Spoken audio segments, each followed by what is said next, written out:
بالله من شرور أنفسنا وسيئات أعمالنا من يهد الله فلا مضل له ومن يضلله فلا هادي له وأشهد أن لا إله إلا الله وحده لا شريك له وأشهد أن محمدا عبده ورسوله وحبيبه وخليله صلوات ربي وسلامه عليه وعلى آله وأصحابه أجمعين أما بعد.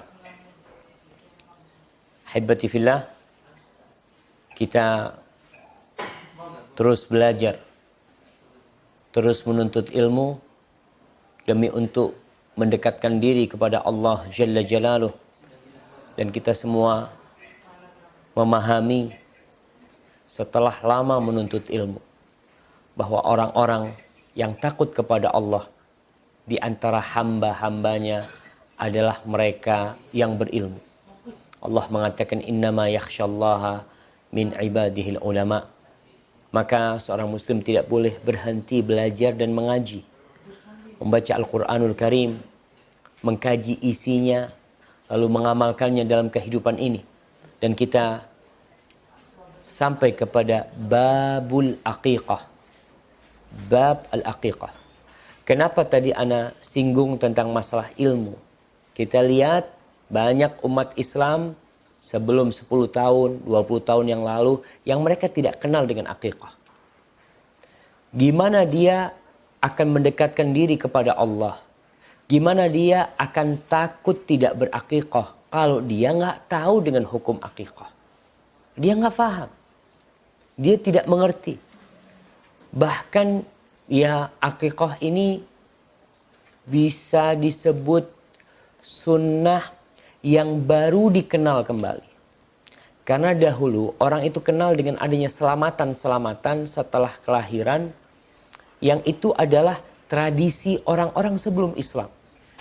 Sedangkan yang diajarkan oleh Rasulullah SAW kepada para sahabatnya malah ditinggal. Kenapa ditinggal? Karena nggak ngerti, karena nggak paham. Maka kenapa ibu-ibu sekarang sibuk bertanya, kau dulu diaqiqahin nggak sama orang tuamu? Kadang-kala belum.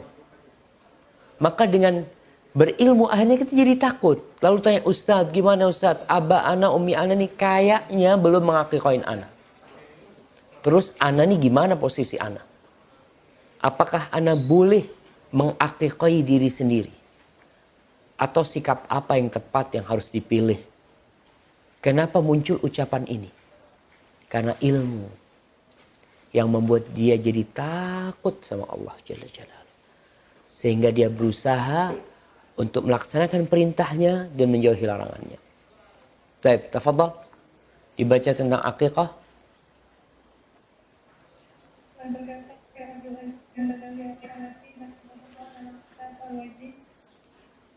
Aqiqah. Hakikah 2 poin gramatikat adalah nama untuk arti yang dimaksud berkaitan dengan perkara. Nah, barakallahu fiik. Jadi aqiqah bi fathil ain al-muhmalah. Ain ini ada ain yang ada titiknya, ada yang tidak ada titiknya. Tapi ini yang dimaksud adalah ain yang tidak ada titiknya. Adalah ismun lima yudbahu anil maulud. Adalah nama untuk sesembelihan karena seorang yang dilahirkan. Itu namanya aqiqah. Jadi kalau kita bicara selamatan atau selamatan, di dalam Islam orang juga cari selamat. Siapa dalam kehidupan ini yang tidak cari keselamatan? Orang cari keselamatan buat anaknya. Nah, subhanallah, tadi malam ada orang cerita, Ustadz, di kampung ana, ini sebuah tradisi yang ana baru dengar. Ana baru dengar, mungkin sebagian ibu-ibu tahu ya. Dia ngomong dulu anak-anak ketika lahir di kampung itu, jadi anak bayi itu Ustadz, istilahnya kalau ana tidak salah dengar, macopat. Ibu-ibu ada yang dengar?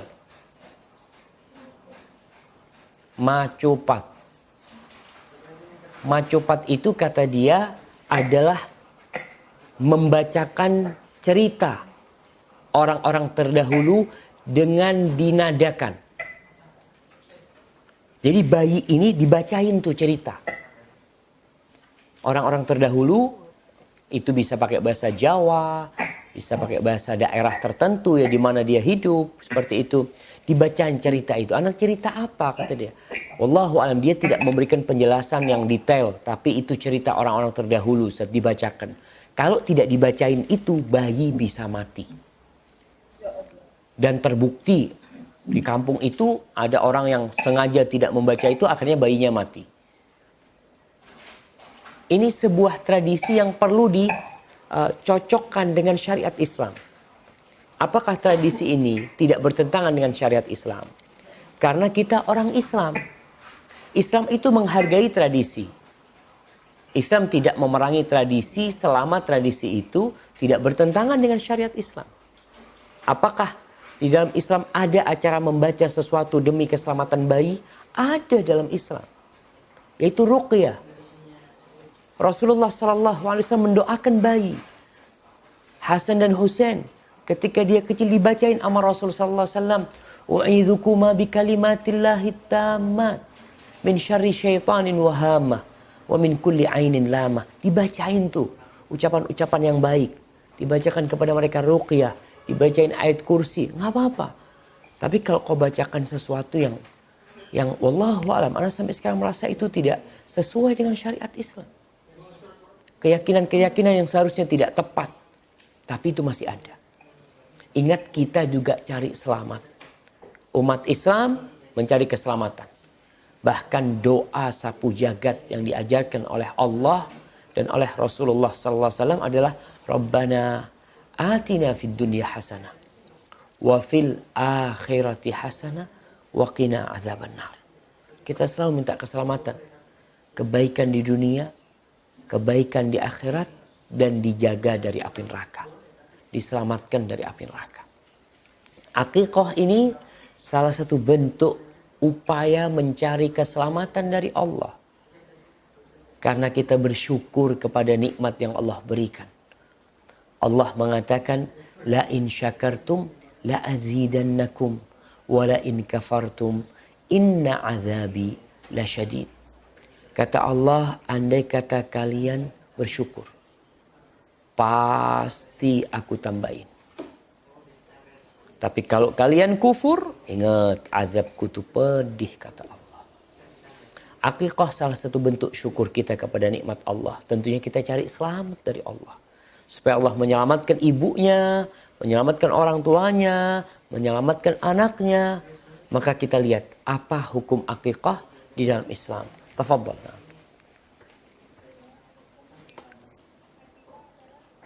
Kewajiban atas orang tua untuk anak laki-laki 2 ekor kambing yang setara dan untuk anak perempuan 2 ekor kambing. An Salman bin Amir Al-Dhabi radhiyallahu anhu qala sami'tu Rasulullah sallallahu alaihi wasallam yaqul ma'al ghulami aqiqatun ariqu anhu daman wa ariqu anhu al-adha. Dari Salman bin Amir Al-Dhabi radhiyallahu anhu ia bertutur, saya pernah mendengar Rasulullah sallallahu alaihi wasallam bersabda, bersama seorang anak itu ada akikahnya. Karena itu alirkanlah darah untuknya dan singkirkanlah gangguan darinya. Nah, di sini Rasul Sallallahu Alaihi Wasallam mengatakan setiap bocah, setiap anak itu ada akikahnya. Maka alirkanlah darah untuknya. Sembelihlah kambing untuk anak itu, sembelihlah untuk dia. Dan disebutkan di sini Syekh berpendapat kalau akikah itu wajib. Ini pendapat Syekh. Tapi ulama yang lainnya mengatakan tidak. Akikah tidak wajib. Akikah hanya sunnah, tapi sunnah muakkadah bagi orang yang mampu. Bahkan sebagian ulama mengatakan mubah saja. Setelah turun kewajiban udhiyah, kurban, maka akikah jatuhnya tidak wajib. Ini pendapat kalangan ulama Hanafiyah mengatakan hal itu. Tapi yang rajih, kalau Syekh mewajibkan, tapi ulama lain mengatakan, ada yang mengatakan mubah tadi, ada yang mengatakan sunnah muakkadah bagi yang mampu. Tidak sampai tingkatan wajib. Tapi kau mampu sebagai bentuk syukurmu. Bayangkan orang kampung itu jamaah, Masya Allah ya. Orang kampung itu tidak mampu demi keselamatan anaknya. Dia melakukan ritual yang macam-macam. Demi keselamatan. Bagaimana dengan orang yang dapat rezeki anak dan dia mampu? Terus kenapa kau tidak menyembelih aqiqah? Wa amitu anhul adha. Singkirkan gangguan darinya. Dulu tuh orang kalau motong kambing aqiqah di zaman jahiliyah, mereka potong kambing, itu darahnya ditaruh di kepala anaknya. Dikucurin darahnya itu. Ini sebagai bentuk ritual mereka. Dalam Islam nggak ada. Nggak ada lagi yang seperti itu. Ini tradisi nih, kita bicara tradisi. Orang jahili punya tradisi, Islam datang, ada yang dilanjutkan oleh Islam. Jadi syariat. Tapi ada yang bukan direnovasi, direvisi. Yang itu nggak boleh. Yang darahnya diambil dikucurkan ke anaknya itu nggak boleh. Jadi disebutkan di sini, anak laki-laki 2 ekor kambing, kalau anak perempuan 1 ekor kambing. Tapi tidak wajib. Artinya kalau orang mampu, Rasulullah SAW yang mengakikain Hasan dan Husain siapa? Kakeknya, bukan bapaknya. Kenapa bapaknya? Ali bin Abi Thalib bukan orang yang mampu. Dia hidupnya susah. Bahkan kita tahu kisah Fatimah, Sayyidatu Nisa'il Alamin. Bayangkan Fatimah itu adalah wanita termulia di alam semesta ini, disebutkan dalam sebuah hadis.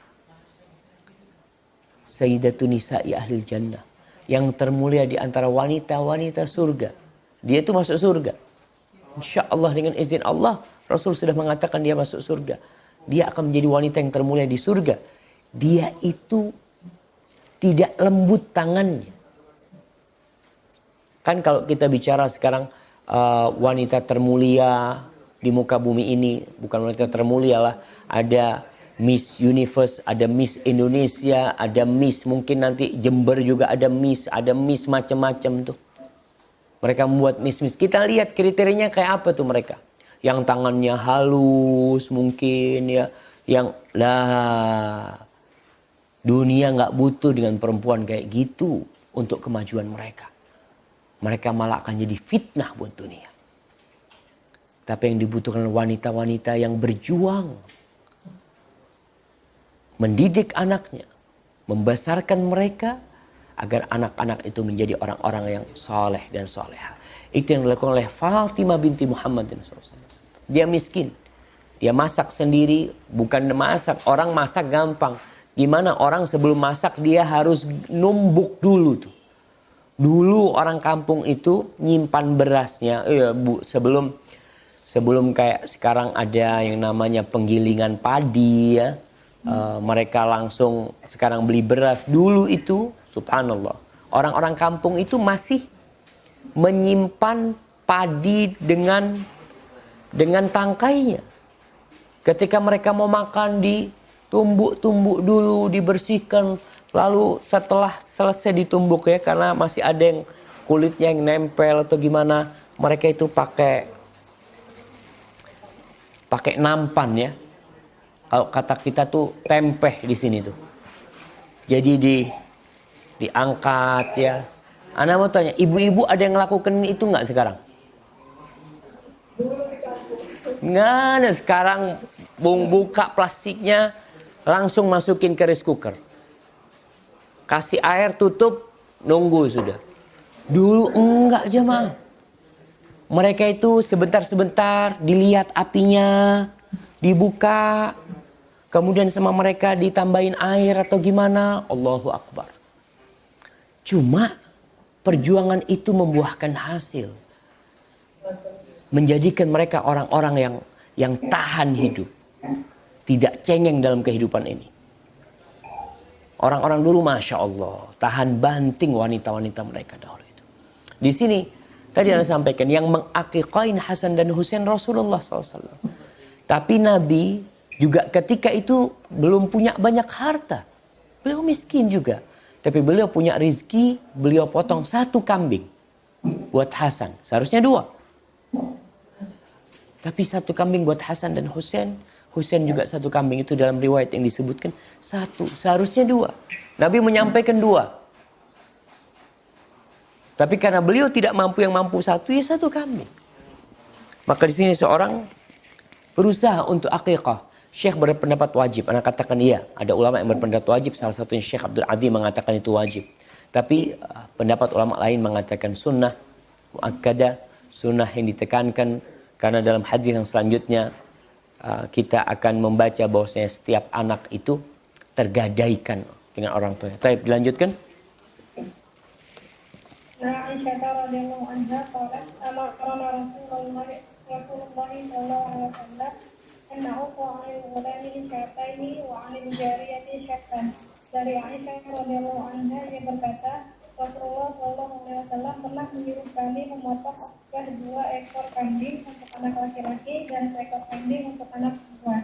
Nah, kita lihat di sini Rasulullah sallallahu alaihi wasallam mengatakan Aisyah radhiyallahu taala anha mengatakan amarona, bukan amrona ya, amarona. Yakni Rasulullah sallallahu alaihi wasallam menyuruh kami. Artinya perintah nih. Ya, kita orang-orang yang beriman ketika diperintahkan mereka tidak banyak membahas A, I, B. Mereka mengatakan sami'na wa ata'na. Mereka mengatakan sami'na wa ata'na. Kita dengarkan dan kita taati. Dan Nabi memerintahkan kepada para sahabatnya agar kita memotong akikah 2 ekor kambing untuk anak lelaki dan 1 ekor kambing untuk anak wanita. Kenapa? Kok yang laki 2, yang perempuan 1? Di sini syukurnya orang ketika dapat anak laki itu, Masya Allah. Karena dia ada penerus. Yang melanjutkan nasabnya siapa? Anak laki. Kayak anak di keluarga berempat. Anak punya kakak, punya 2 adik. Kakak anak perempuan, 2 adik anak perempuan. Tentunya syukurnya seorang ayah ketika dapat anak laki yang akan melanjutkan perjuangan nanti. Yang akan membawa namanya. Anak-anak selalu mengatakan kepada orang-orang yang ngundang anak, tolong nama bapak anak disebutin. Anak itu Syafiq Riza. Riza itu bapak anak. Syafiq bin Riza. Jangan mengatakan Syafiq bahasa lama. Bahasa lama itu entah siapa anak nggak tahu. Itu nama qabilah, nama marga. Tapi yang anak tahu, anak punya bapak namanya Riza. Bapak anak punya bapak namanya Hasan. Jadi seseorang bentuk syukur anak adalah dia menyebutkan nama orang tuanya, dan bentuk syukur seorang ayah dia potong tuh 2 ekor kambing itu. Akikah dia. Maka hendaklah seorang itu, kalau anak perempuan ya biasa, orang tua ini anak perempuan, dia cinta sama anak perempuan. Anak perempuan adalah sebuah kehormatan dan kemuliaan di mana dia akan menyelamatkan orang tuanya dari api neraka kelaknya. Tapi kita tahu bagaimana anak perempuan. Nih Ummu Dea nih. Ummu Dea bertahun-tahun besarin Dea. Capek ngajarin Dea. Tahu-tahu dibawa sama Ustadz Abu Fahad. Dibawa kabur sama dia. Nah, itu tuh anak perempuan kayak gitu. Ya orang tua mau gimana? Ya Allah, dibawa. Ya sudah, memang udah salah siapa orang tuanya ngawinin anaknya. Itu kan resiko memang ketika orang ngawin anaknya udah dibawa. Tapi kadang-kala memang ya perasaan orang tua. Tapi beda tuh anak laki. Maka syukurnya pun dibedakan. Orang tua yang punya anak laki hendaklah memotong 2. Orang tua yang punya anak perempuan potong 1. Baik, sekarang kita bicara hikmah. Karena orang di masa turunnya wahyu, mereka melihat wahyu itu turun, melihat sabda Rasulullah SAW. Mereka beramal, tahu hikmah, nggak tahu hikmah, mereka mengamalkan. Dan itu memang seharusnya dilakukan seorang muslim. Tapi terkadang Rasulullah SAW menyebutkan hikmah, Allah menyebutkan hikmah itu agar orang ketika mengamalkan bukan hanya karena perintah tapi karena cinta. Dia tahu nih, ini ada hikmahnya nih. Kenapa kita diperintahkan untuk berpuasa umpamanya? Ya udah, memang Allah menyuruh kita puasa, ya kita puasa. Tapi tatkala orang mulai tahu nih, kau tahu orang yang puasa itu sehat. Kau tahu orang yang puasa itu dia memperistirahatkan lambungnya. Yang sepanjang tahun kerja terus lambungnya. Ini kita bicara hikmah atau manfaat dari puasa. Tapi dulu mereka mengatakan sami'na wa ata'na. Dan itu seharusnya seorang muslim. Jangan menunggu tahu hikmah. Tapi orang-orang yang imannya lemah, yang mungkin ketakwaannya masih kurang, maka di sini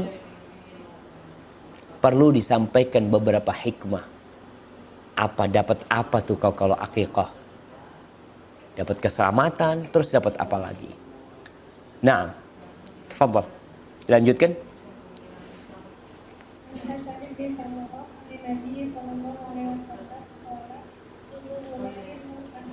Nabi aqiqatihi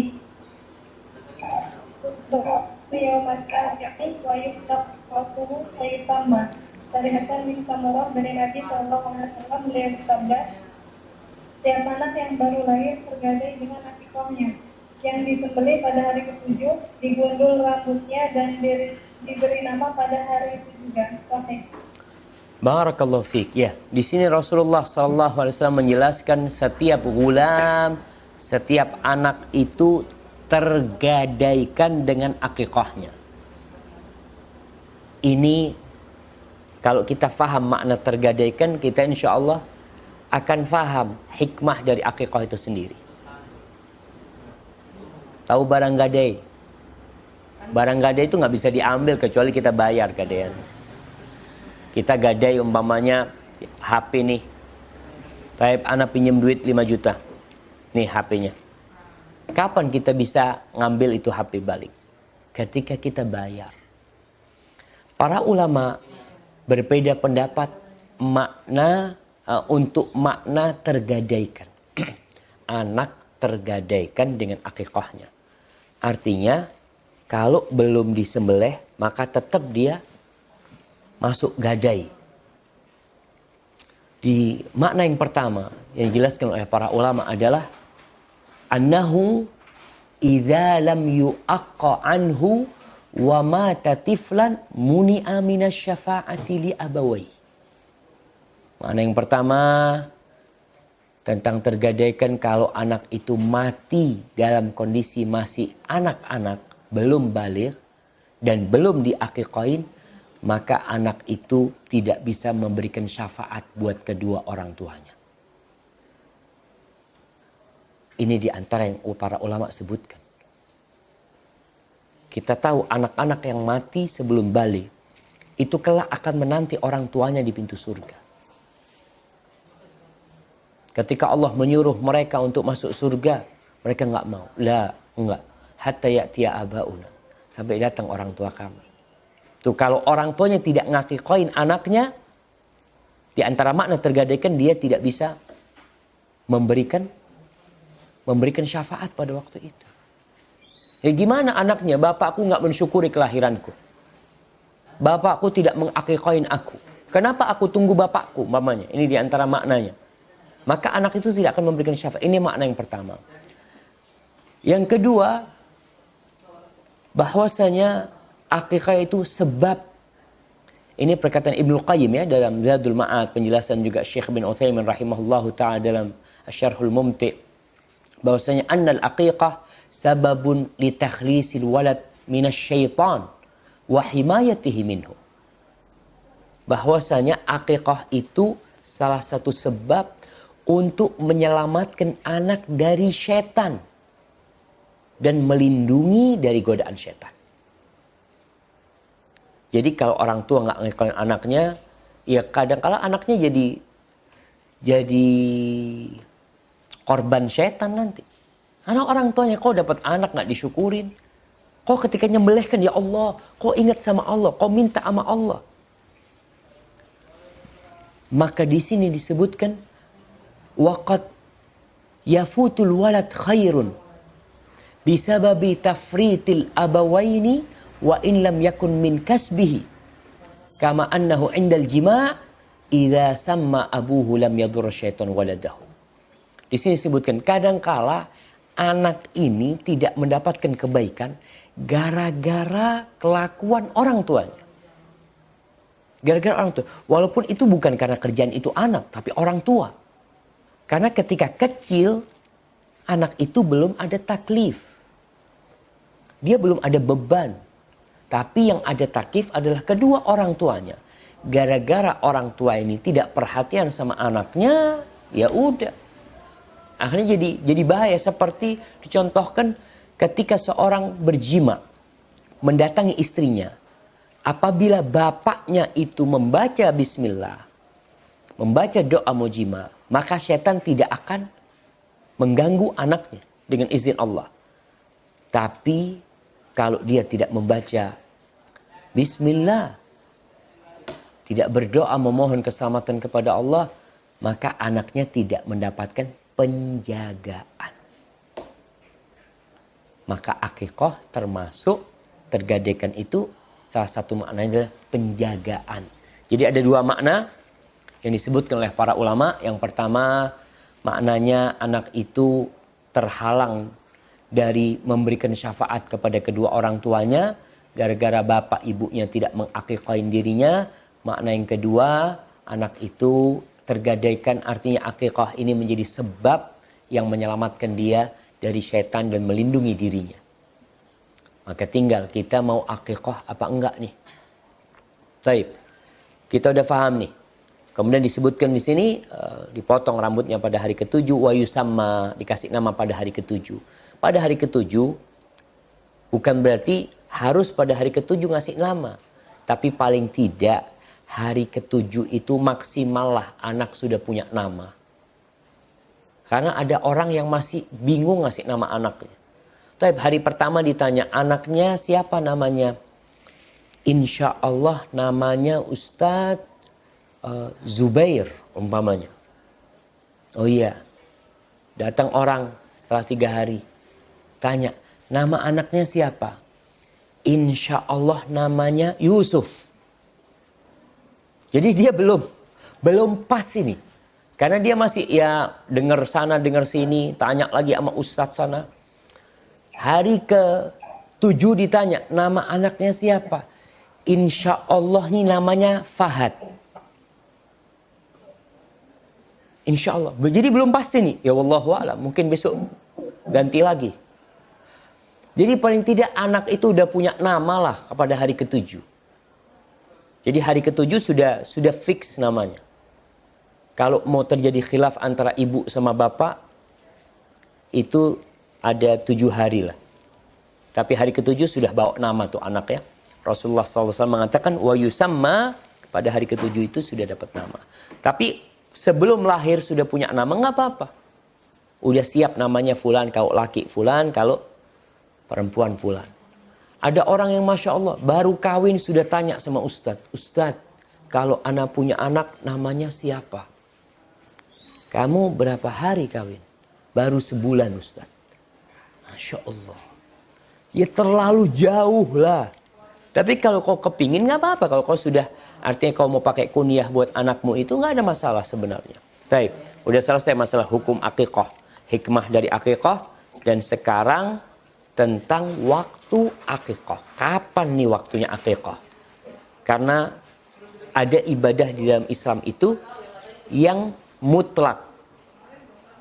Tidak ada batasan waktu.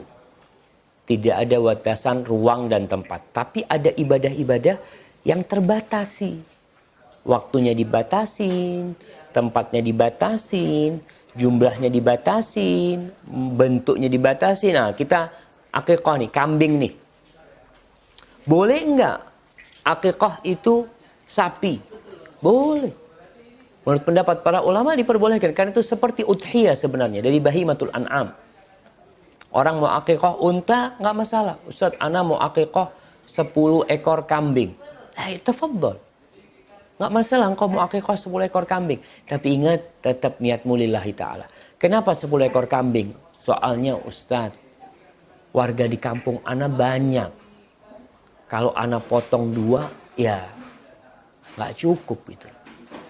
Jadi seperti kurban yang udah kita bahas, bahwasanya kurban itu 1 orang 1, 1 keluarga 1.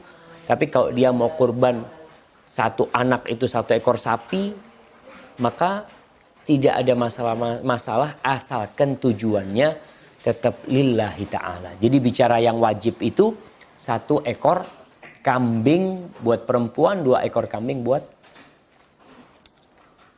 lelaki. Baik, adapun waktu akikah silahkan. 3. Kambing akikah disembelih dari kelahiran hari kemudian jika terlewatkan pagi maka pada hari ke-24 dan sesuai dasar radhiyallahu anhu amin nabi sallallahu alaihi wasallam qala al-aqiqatu tasbahul sab'in aw bi'arba'in wa ihda wa ashrin. Dari Abu Hurairah radhiyallahu anhu Nabi sallallahu alaihi wasallam bersabda, kambing akikah disembelih pada hari ke-7 atau ke-14. Nah, barakallahu fiik. Di sini tentang waktunya. Ingat sunnahnya itu 1 ekor kambing buat perempuan, 2 ekor buat laki. Kalau kita Ustadz ana mau itu aja, fadhal. Kalau itu yang lebih mulia sebenarnya. Maka sebenarnya ulama mengatakan sapi tidak sah, onta tidak sah. Iya, ada pendapat sebagian ulama mengatakan seperti itu. Karena hadisnya itu kambing.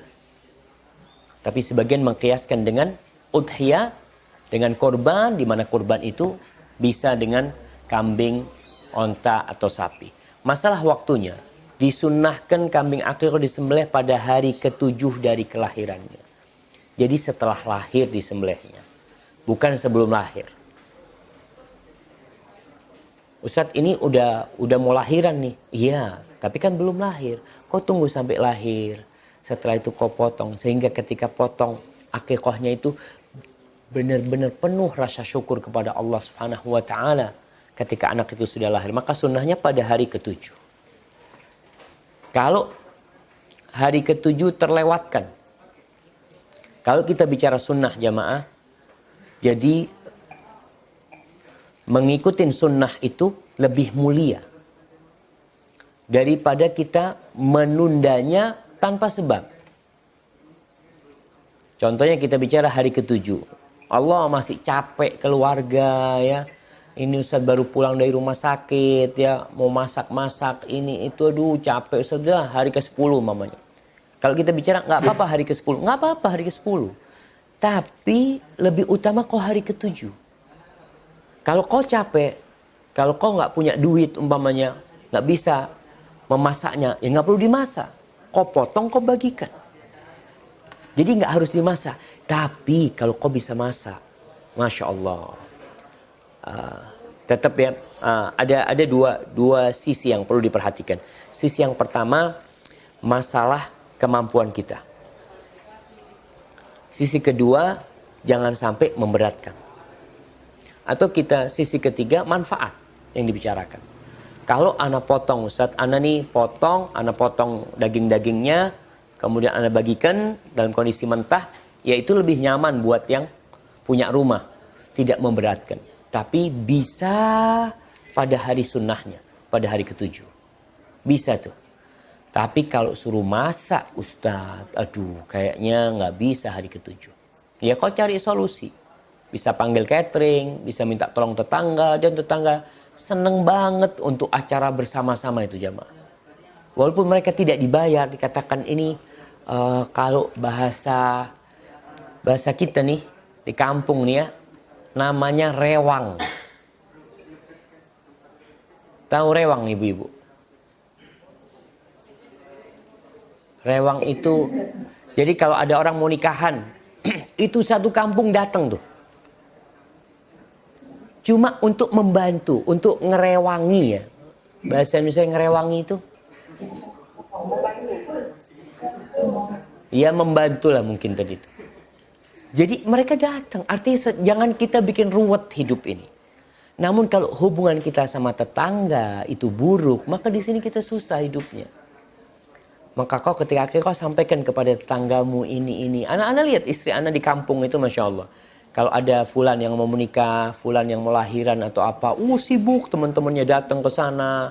Yang satu bawa ini, yang satu bawa ini, masak di sana Masya Allah. Dan dulu ketika kita di Madinah, Masya Allah. Kita di Madinah nggak ada orang tua. Nggak ada keluarga di sana sudah. Yang ada satu apartemen isinya semua mahasiswa. Artinya orang asing semua. Tapi subhanallah ya. Ana kuliah. Istri baru lahiran, ana kuliah. Itu pulang ke rumah. Itu piring semua yang di tempat cuci piring udah bersih semuanya. Dan ada makanan yang disiapkan sudah jamaah. Ana tanya, siapa ini kata dia. Tadi bang tetangga pada datang kata dia. Jadi istri-istrinya mahasiswa itu datang. Ada yang cuci piring, ada yang cuci pakaian. Ada yang masakin.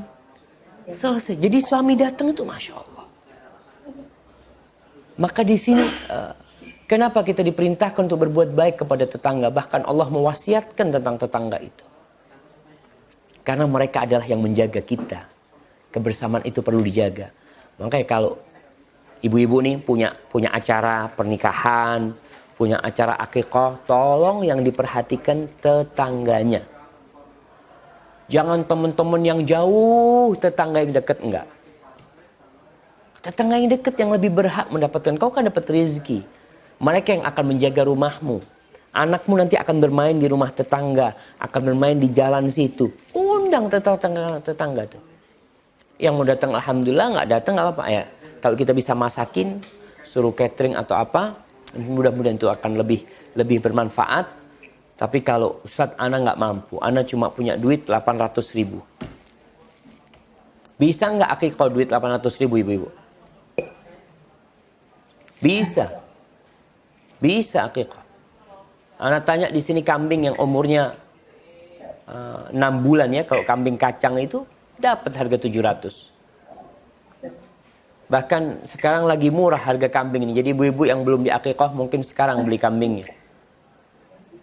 Itu Masya Allah. Teman beli kambing 2 ekor 425.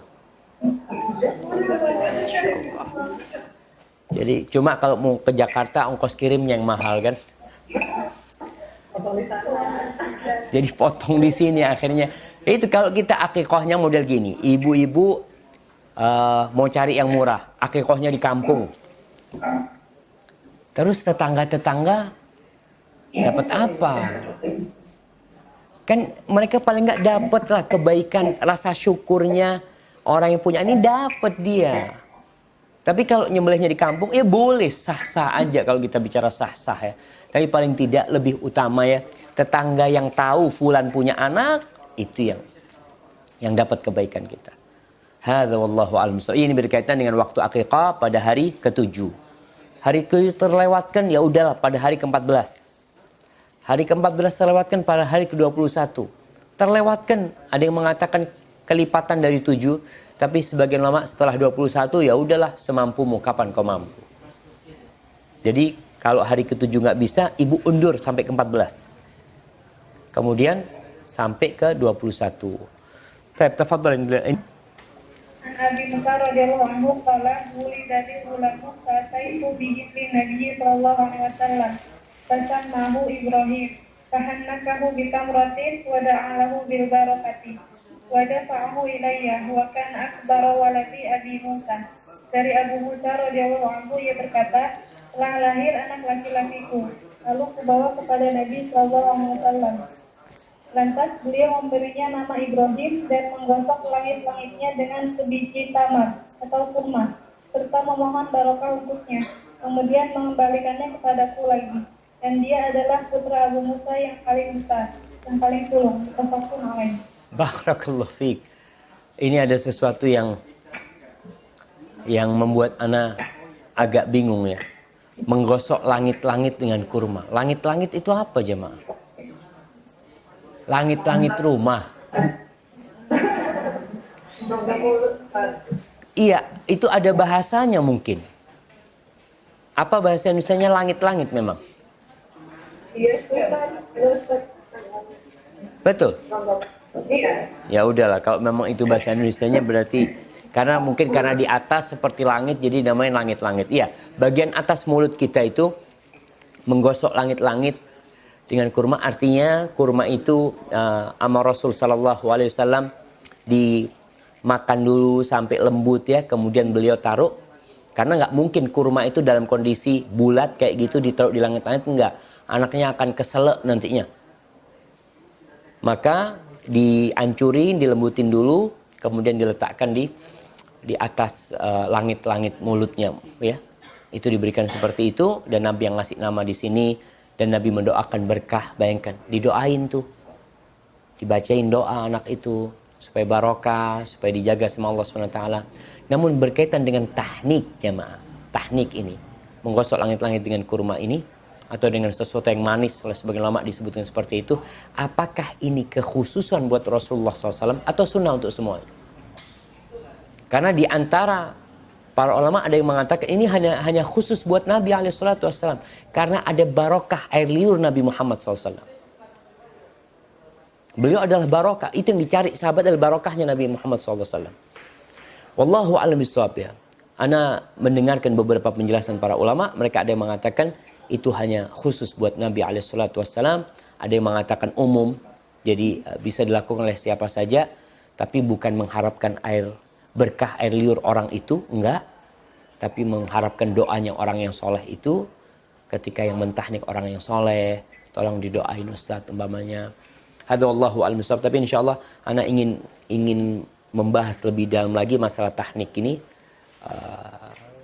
Ya sampai sekarang ana masih belum pas dengan pendapat yang mana yang mengatakan itu hanya khusus buat Rasulullah SAW atau yang mengatakan itu umum. Ana perlu mengkaji lagi insyaallah. Hadza wallahu a'lam bishawab. Na'am. Dilanjutkan.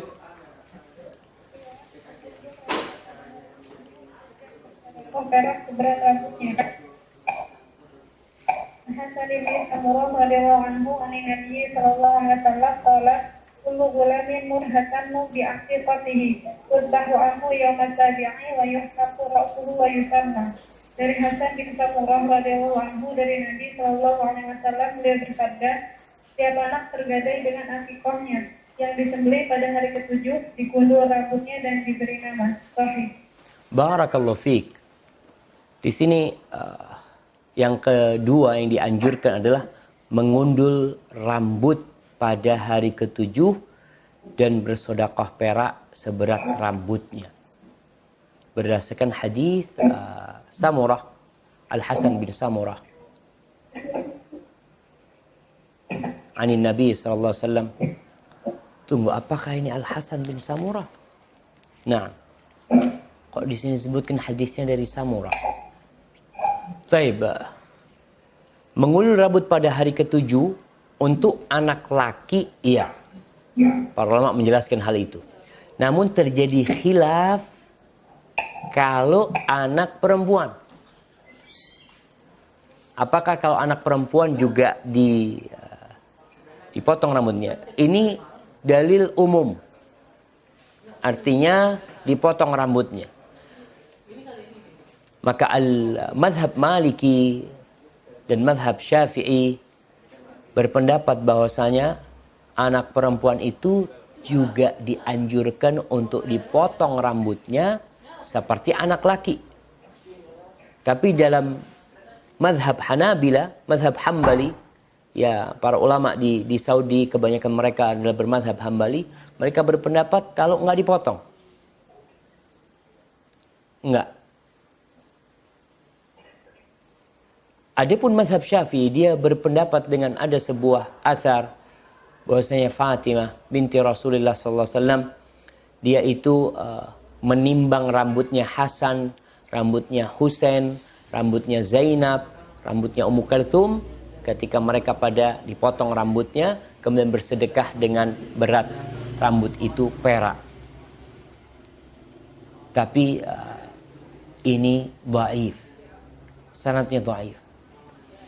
Adapun mazhab Hambali dia berpendapat dengan dalil dasar bahwa perempuan itu tidak dianjurkan untuk potong rambut. Kemudian yang ada itu, hadis yang ada itu adalah ghulam. Ghulam itu anak lelaki. Jadi yang dipotong itu adalah anak lelaki.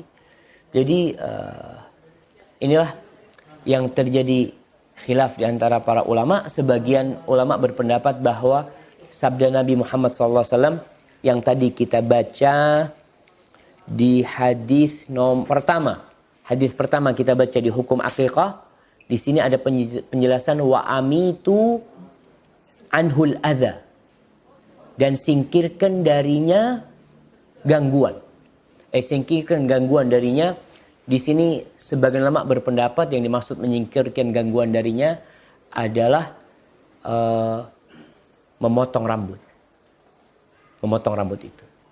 Sebagian berpendapat ya membersihkan kepalanya. Sebagian mengatakan tadi itu darah yang bisa ditaruh itu nggak ada lagi kayak gitu. Ada yang berdalil dengan ini bahwa yang dimaksud adalah memandikan itu anak. Jadi kalau Anda lihat sih mungkin pendapat yang mengatakan umum ya, pendapat Malikiyah dan Syafi'iyah bahwasanya anak perempuan pun dianjurkan dipotong, itu pendapat yang cukup kuat ya. Walaupun sebagian ada yang lebih menguatkan pendapat Hanabilah yang mengatakan untuk anak perempuan tidak dianjurkan, ya tafadhal. Tapi yang jelas dipotong rambutnya. Dan Anda lihat kalau bicara hikmah potong rambutnya anak bayi itu, apalagi anak perempuan. Anak perempuan ini kan dia akan semakin cantik ketika rambutnya semakin banyak. Dengan dipotong rambutnya itu, dia akan merangsang pori-pori, apalah bahasanya dokter itu katanya kalau sering dipotong bisa tambah subur lah rambutnya seperti itu. Mungkin perempuan juga dipotong ya. Baik. Kemudian dibaca hadis selanjutnya.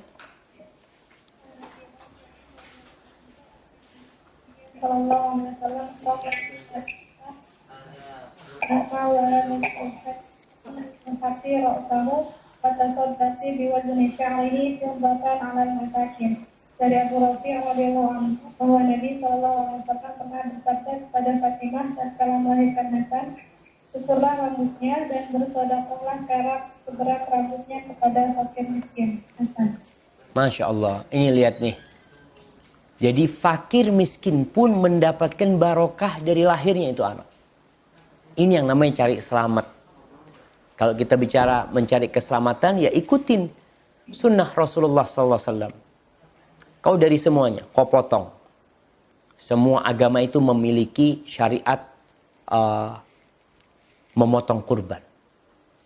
Dan selain kau kurban pada waktu Idul Adha, kau potong nih. Minta keselamatan sama Allah Subhanahu wa Ta'ala. Kemudian dagingnya dibagi-bagiin. Kau mau makan juga tafadhal. Kau mau bagiin semuanya tafadhal, tapi kau makan bersama-sama di rumah itu juga baik. Kau undang orang-orang itu. Kemudian rambutnya dicukur. Dicukur rambutnya, jadi bukan digunting. Jadi yang namanya yuhlak ini beda sama taksir.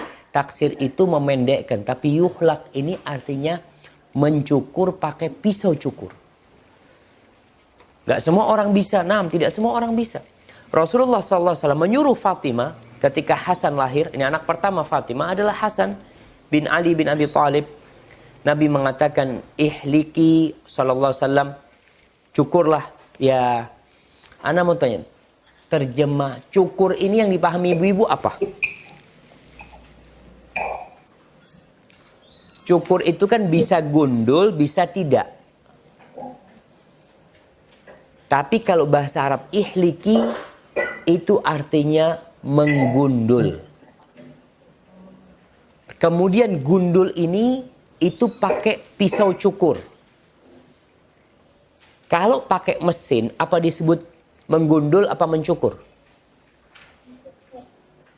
Mencukur, tidak menggundul. Ada mesin ya, rambut Anda nih. Ini pakai mesin kemarin. Itu tidak menggundul, itu memendekkan. Tapi sampai habis rambutnya. Tapi tidak dikatakan menggundul. Kalau menggundul itu pakai pisau cukur. Rasulullah SAW mengatakan kepada Fatimah, ihliqi ra'sah. Terjemahannya ini perlu mungkin diganti aja. Karena cukurlah rambutnya, diganti dengan gundullah kepalanya. Jadi kepalanya yang digundulin. Kemudian watasaddaqi biwazni sya'rihi fiddatan 'alal masakin. Dan bersedekahlah dengan seberat rambutnya itu perak buat orang-orang miskin nih. Kan kadang-kala orang itu kita bagi-bagilah sama orang miskin supaya Allah kasih keselamatan sama kita. Nah, nggak masalah. Sedekah itu termasuk menjauhkan seseorang dari mati buruk. Sedekah itu adalah salah satu cara untuk tolak bala. Kau sedekah, bukan kau pasang sesajen di sana, kau pasang apa di pojok rumahmu, macam-macam lah dilakukan oleh manusia untuk tolak bala. Tolak bala ini salah satu dengan sedekah. Rambut tuh bayangkan, berat rambut itu kau sedekahkan fiddah. Artinya kurang lebih semuanya jamaah. Jadi orang kalau mau sedekah lebih dari itu nggak ada masalah. Tapi ditimbang kurang lebih berapa dia sedekahkan fiddah perak buat fakir miskin. Taib. Yang ketiga, fadhali. Mana yang diriwayatkan Imam Tabrani dalam Al-Majma'u Tauhid. An Jabir radhiyallahu anhu anna Rasulullah sallallahu alaihi wasallam aqaw 'anil Hasani wal Husain wa qala Malik sa'ati ajamin. Dari Jabir radhiyallahu anhu ia berkata, Rasulullah sallallahu alaihi wasallam telah menyembelih akikah untuk Hasan dan Husain dan menghitan keduanya pada hari ketujuh. Baik, barakallahu fiik. Ini berkaitan dengan khitan. Anak itu dianjurkan untuk dikhitan. Semua ulama sepakat kalau anak lelaki itu disyariatkan untuk dikhitan. Adapun untuk anak wanita terjadi khilaf di antara mereka tentang hukumnya. Apakah itu wajib, apakah itu sunnah, atau itu hanya sekedar kemuliaan saja. Makanya di sini Al-Imam Ibnul Qudamah rahimahullahu taala mengatakan innal khitana wajibun 'alar rijal. Dia mengatakan bahwasanya khitan itu wajib atas kaum lelaki. Wa makramatan wa makramatun fi haqqin nisa. Dan itu adalah sebuah kehormatan bagi para wanita, walaysa biwajibin 'alaihinna. Di sini disebutkan bahwasanya itu bukan wajib atas perempuan untuk khitan. Di sini berkaitan dengan khitan para wanita. Kemudian ada riwayat dari Imam Ahmad mengatakan bahwasanya wajib buat lelaki dan perempuan. Dua-duanya wajib. Para ulama berdalil atas hukum khitan buat wanita adalah dengan hadis Ummu Atiyah radhiyallahu anha. Dia berkata, inna imra'atan kanat takhtinu bil Madinah. Dulu tuh ada perempuan di Madinah yang kerjanya menyunat wanita. Lalu Nabi SAW mengatakan kepada perempuan ini, la tanhaki fa inna dzalika ahdha lil mar'ah wa ahab ilal ba'al. Kata dia, kau jangan habisin tuh ketika menghitan perempuan itu. Karena itu akan lebih menguntungkan buat wanita dan lebih disukai oleh suaminya. Jadi ini berkaitan dengan khitan perempuan. Tadi itu ada khilaf di antara para ulama. Tapi sebagian mengatakan itu hanya kemuliaan. Dan ana lebih condong dengan pendapat yang mengatakan itu kemuliaan buat wanita. Tidak wajib buat mereka. Kalau mereka mau khitan tafadhal. Tapi kalau lelaki maka wajib bagi mereka untuk khitan. Ini pendapat yang rajih. Taib. Di sini disebutkan bahwasanya Nabi SAW beliau mengaqiqain Hasan dan Husain dan menyunat keduanya pada hari ketujuh. Apakah Hasan dan Husain ini kembar? Ibu-ibu. Nih di akikahin pada hari ketujuh dan disunat pada hari ketujuh.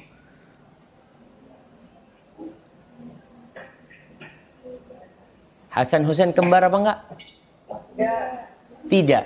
Tapi orang yang membaca hadis ini akan mengira kembar. Karena disebutkan Nabi SAW menyembelih akikah untuk Hasan dan Husain dan menghitan keduanya pada hari ketujuh. Wa khatanahuma li sab'ati ayyam.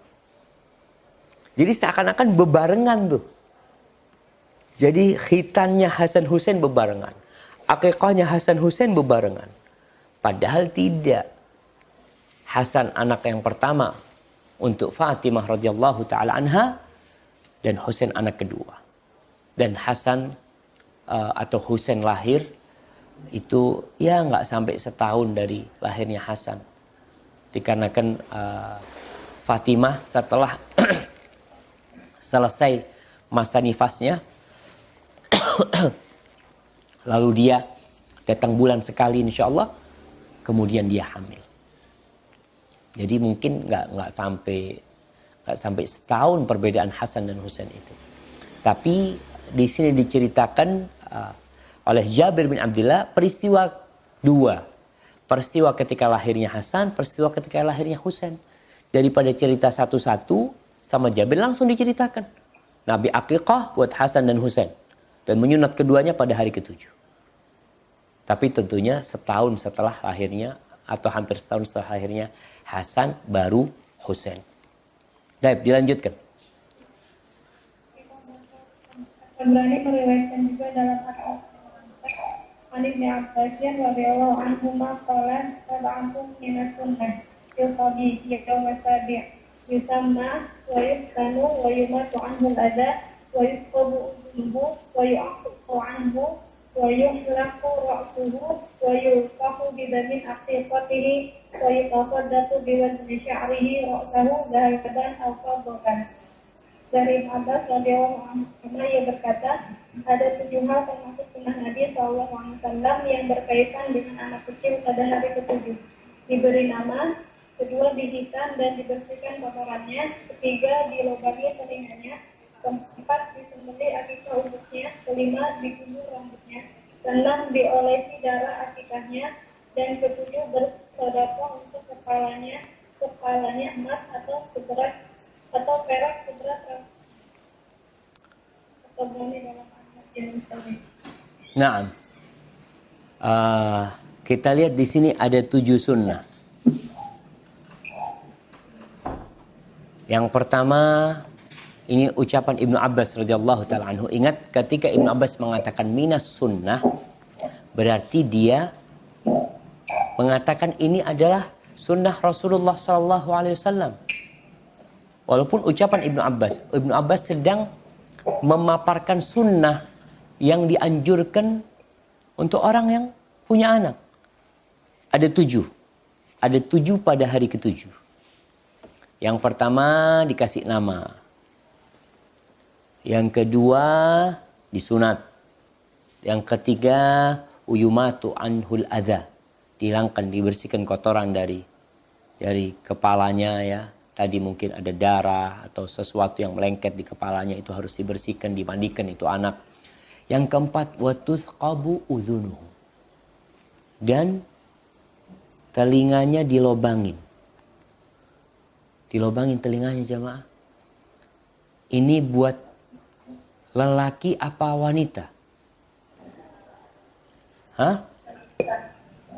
Buat perempuan lah. Adapun untuk lelaki nggak dilobangin telinganya, karena memang wanita itu dibesarkan dengan perhiasan. Artinya dibesarkan dari kecil dia tumbuh besar dengan perhiasan. Adapun laki enggak. Makanya kita lihat kalau anak laki itu, Ana mau tanya ibu-ibu kalau punya anak laki yang umur dia nih, punya cucu laki ini, hiasan apa yang ditaruh di Fahad? Nggak ada. Coba anak perempuan, sibuk tuh neneknya. Dia beli anting ya buat anaknya. Dia kasih cincin. Dia kasih gelang. Rambut kepalanya dikasih bando tuh. Masya Allah. Tersiksa tuh anak gara-gara ibunya. Tapi memang itu anak perempuan tuh. Kalau laki enggak. Perempuan iya. Wa yu'akku anhu. Ini akikah. Wa yuhlaqu ra'suhu. Dan kepalanya dipotong. Kepala dipotong ini terjadi khilaf. Tadi kita sampaikan antara para ulama. Apakah ini untuk kedua jenis, laki sama perempuan. Atau khusus untuk anak lelaki. Wa yultahu bidami aqiqatihi. Nah. Ini ada yang mengatakan diolesi darah akikahnya. Bentar jamaah. Ini yang oleh para ulama dikatakan sudah tidak lagi disyariatkan. Bentar ya, ana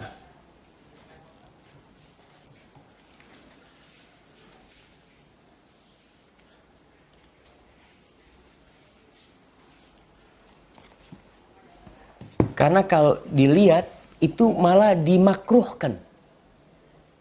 Sampai ada yang mengatakan kalau itu disunnahkan ya, bahwasanya mengolesi kepala bayi dengan darah itu, darah akikahnya itu dianjurkan. Di sini disebutkan dalam hadis Buraidah radhiyallahu anhu yang mengatakan kunna fil jahiliyah idza wulida li ahadina gulamun dzabaha syatan walattaha ra'sahu bidamin. Ini Buraidah mengatakan dulu kita di masa jahiliyah. Kalau dilahirkan buat kita seorang anak, maka kita potong kambing, lalu kita olesin kepalanya dengan darah itu kambing. Falamma ja'al Islam, kunna nadbahu syatan, wa nahliqu ra'sahu, wa nulattikhuhu bi za'faran. Tapi ketika Islam datang, kita potong kambing buat anak yang lahir, kita gundul rambutnya, kita gundul kepalanya, dan kita olesi kepalanya dengan za'faran. Apa za'faran? Za'faran itu iya apa zefran atau itu semacam bunga ya, anunya seperti putiknya bunga itu. Coba lihat nanti za'faran itu. Yang tahu lah ibu-ibu insyaallah yang biasa masak itu warnanya merah biasanya. Ada teh kalau dikasih za'faran itu, masya Allah ya. Jadi berkaitan dengan yang diucapkan oleh Ibnu Abbas di sini, bahwasanya pada hari ketujuh itu dipotong akikahnya, kemudian dikasih darahnya itu akikah, maka jumhur ulama dari kalangan Malikiyah, Syafi'iyah, Hanabilah dan ahlu hadis, mereka berpendapat kalau itu dibenci, kalau itu adalah kebiasaan orang-orang jahiliyah yang tidak diperbolehkan. Walaupun ada pendapat yang mengatakan diperbolehkan ya, salah satunya mungkin mereka berdalil dengan hadis Ibnu Abbas ini. Itu pendapat Hasan al-Basri, pendapatnya Qatadah dari kalangan tabi'in.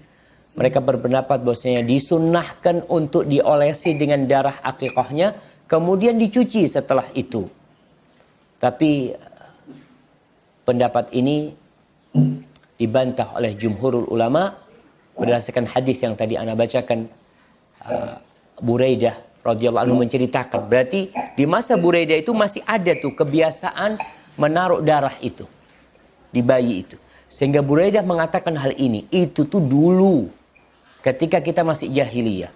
Ketika datang Islam, ya, kita bicara tradisi. Orang-orang di Indonesia ketika bicara tradisi, mereka akan membelanya mati-matian. Nggak apa-apa tradisi itu selama tidak bertentangan dengan syariat. Tradisi orang jahiliyah, katanya Buraidah, mereka kasih darah di kepala bayi. Tapi ketika datang Islam, falamma ja'allahu bil Islam. Ketika Allah datang dengan agama Islam ini, maka kita potong kambing, Kita cukur ke kepalanya, kita gundul kepalanya, kemudian kita olesin dengan darah. Ini sepertinya pendapat yang lebih rajih, bahwasanya kita kepalanya kita olesi dengan za'faron, bukan dengan darah, kita olesi dengan za'faron.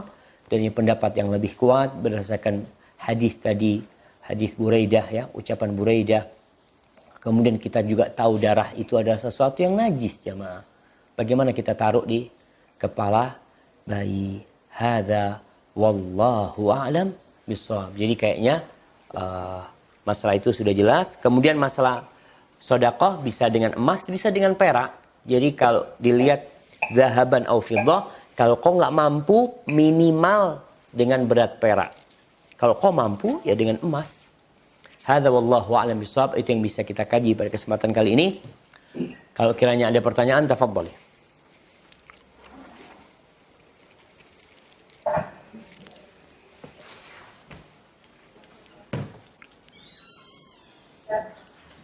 Naam.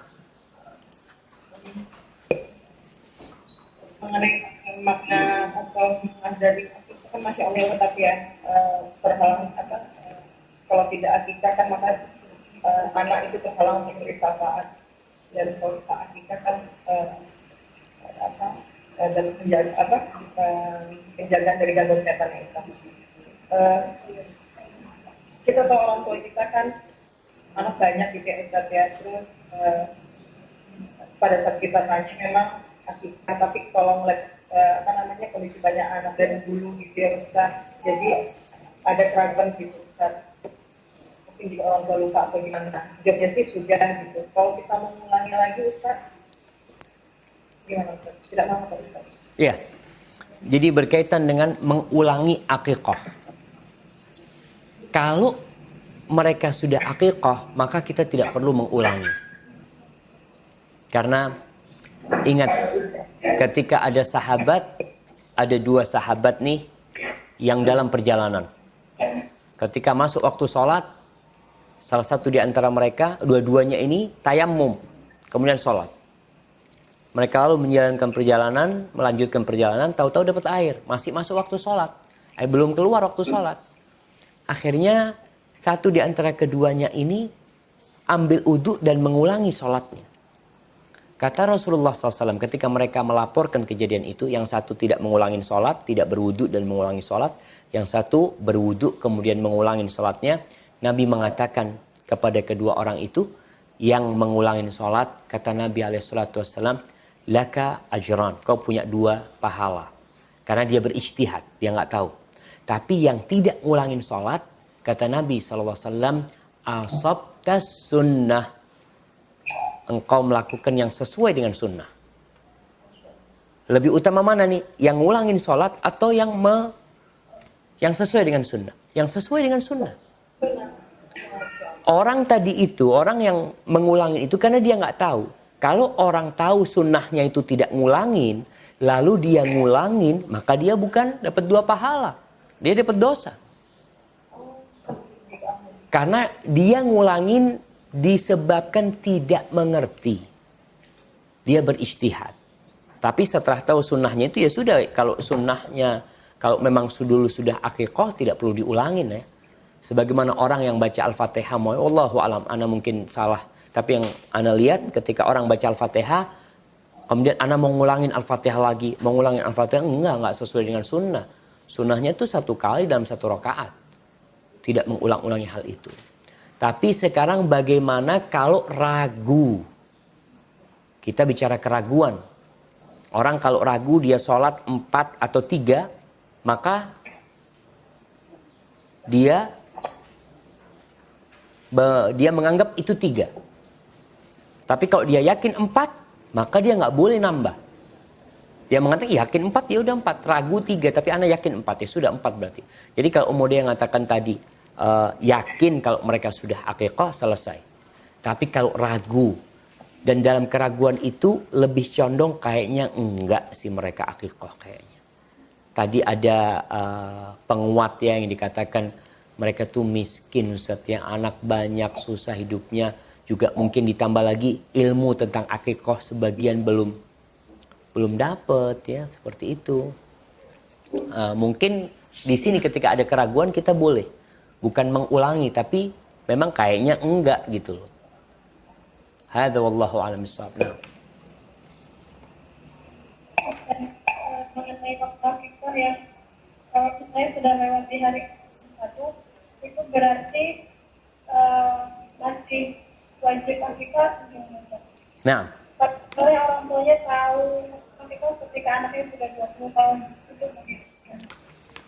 iya barakallahu fiik. Ya, ini berkaitan dengan waktu akikah. Bagaimana ketika orang tadi udah kelewat hari 21? Apakah masih ada kewajiban? Kita udah sampaikan masalah hukum tadi. Memang ada berpendapat wajib, ada yang mengatakan sunnah muakkadah tadi. Kita udah sampaikan hal itu. Bagaimana kalau sudah lewat 21? Apa berarti syariat akikah itu udah terlewatkan? Tidak. Kenapa? Karena kita bicara gadai. Artinya gadai itu sampai kapan? Ya sampai dibayar. Akan tetap tergadaikan. Jadi batasan waktu itu waktu yang dianjurkan. Artinya segeralah engkau akikah itu. Ya hari ke-7, hari ke-14 atau 21. Jangan ditunda-tunda. Seharusnya orang tidak menunda-nunda. Lalu kalau udah kelewat, udah 2 tahun. Atau bahkan udah 20 tahun. Tetap dia tergadaikan nggak? Tetap dia tergadaikan. Cuma memang makna tergadaikan yang pertama yang disebutkan anak itu tidak bisa memberikan syafaat buat orang tuanya. Kelak pada hari kiamat. Itu tidak ada. Kenapa tidak ada? Karena dia sudah baligh. Kan yang akan memberikan syafaat itu adalah anak-anak yang masih bayi. Yang kalau dia mati itu dalam kondisi masih bayi, dia akan memberikan syafaat. Tapi kalau besar, ya insya Allah dia akan dihisab pada hari kiamat. Ya tetap di antara keluarga itu ada yang saling memberikan syafaat. Namun dijaga dari syaitan tetap. Dengan orang akikah itu, mungkin orang tua ngelihat anaknya 20 tahun, ya Allah anakku ini kok ya nggak tobat-tobat, ya kok durhaka, kok macam-macam. Ingat mungkin aku nggak akikahin dia. Sehingga dia digodain setan dan tidak dilindungi sama Allah. Mungkin aku tidak bersyukur ketika dia lahir. Bismillah dia potong akikahnya ketika anaknya sudah dewasa. Atau anaknya sendiri yang mengakikahin dirinya. Menurut sebagian ulama itu tidak ada masalah. Hadza wallahu a'lam bishawab. Nah. Ada pertanyaan tadi timbang saja yang disedekahkan sebelas atau perak itu boleh ke masjid apa harus ke fakir miskin aja? Nah, barakallahu fiik ya. Ini pertanyaan yang menarik ya. Tentang sedekahnya tadi. Kan sedekah emas atau perak. Itu ke siapa? Apakah boleh diberikan ke yayasan, ke sekolahan, ke masjid? Kayaknya nggak boleh. Karena dalam hadis, kalau kita baca nih, coba dilihat hadisnya ini. Di halaman 784. Hadis kedua di sini. Rasulullah sallallahu alaihi wasallam mengatakan kepada Fatimah, "Wa tasaddaqi biwazni sya'rihi fiddatan 'alal masakin." Dan bersedekahlah engkau dengan seberat rambutnya perak kepada siapa? Kepada siapa? Fakir miskin. Jadi wallahu alam hikmah di balik itu supaya orang miskin ini juga merasa bahagia dengan kehadiran itu anak. Jadi dia juga dapat faedahnya juga gitu loh. Ini anak lahir. Tapi kalau diberikan ke masjid kan masjid benda. Berbeda dengan orang miskin. Maka tatkala kita punya anak, syukur kita juga dirasakan oleh orang-orang miskin di sekitar kita khususnya. Ingat, kita jangan sedekah sama yang jauh-jauh, yang dekat dilupakan. Lupa sama tetangga kita, lupa sama orang-orang dekat kita, lupa sama kerabat kita. Apa boleh disedekahkan kepada ustadz kerabat yang miskin? Nah, itu lebih mulia. Bahkan Rasulullah SAW mengatakan bahwasanya sedekahmu kepada kerabatmu itu ada 2 pahala. Shadaqatun wasilah. Yang pertama kau dapat pahala sedekah, yang kedua kau dapat pahala menyambung silaturahim. Hadza wallahu a'lam bishawab. Nah. Ada pertanyaan lagi. Di hadis tadi disebutkan anak laki-laki itu dihitan pada hari ke-7. Pada umumnya saat ini anak laki-laki dihitan umur 6 tahun atau saat SD. Baiknya apa? Gimana? Pada anak laki-laki gimana? Anak laki-laki dihitan pada hari ke-7. Pada umumnya saat ini anak laki-laki dihitan umur 6 tahun atau saat SD. Baiknya bagaimana? Barakallahu fiik. Ya, itu mah dulu jamaah. Tapi sekarang ini, jadi kalau bisa anak bayi itu dihitan sesegera mungkin. Kenapa? Kalau dari sisi kedokteran, dari sisi medis, dari sisi kondisi dia itu mempermudah pertama kencingnya dia nantinya. Karena kita tahu ketika tidak dihitan, itu sisa kencing akan tersimpan di dalam kemaluannya. Dan itu berbahaya. Kotoran itu.